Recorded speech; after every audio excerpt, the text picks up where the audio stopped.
let's get on to Rafael Nadal. Is he going to get to the start line in Paris, do you think?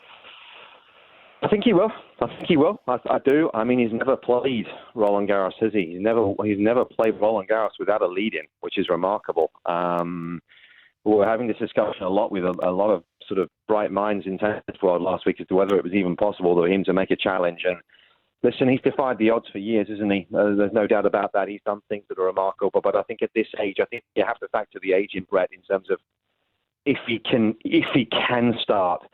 The odds have got to be low, haven't they, surely, for him to be able to pull off a miracle. Because having not played, having had a limited schedule, obviously not just this year, but last year as well, it does feel as though Father Time is ticking and injuries are becoming more and more prevalent. Yep.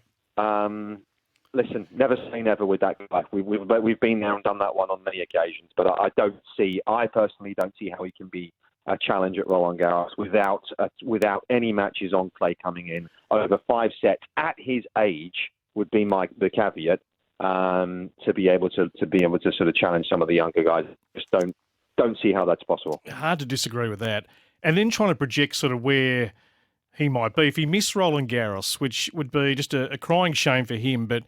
I think Roger Federer was quoted across the weekend. It'd be a brutal disappointment for the tournament. You think of the French Open, you think of only one man in Rafael Nadal. If he was to maybe bow out or maybe have his last big moment, you'd want it to be on the clay where he's dominated. 97% win ratio in Paris and 91% overall on clay across his incredible career.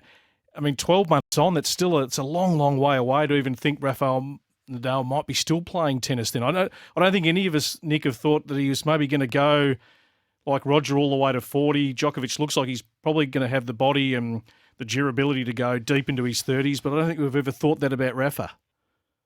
No, and I think, you go back to the early days, Brett, don't you? You go back to the problem with his foot that he's been having since he was an 18, 19-year-old, and they effectively told him then that you're not going to have a long tennis career. So everybody within the sport looked at him as a youngster and thought there's no way this guy's going to be playing into his early 30s, let alone late 30s. So it's been staggering what he's been able to achieve, and I think it does feel now as though as I say, Father Time is eventually caught up with him.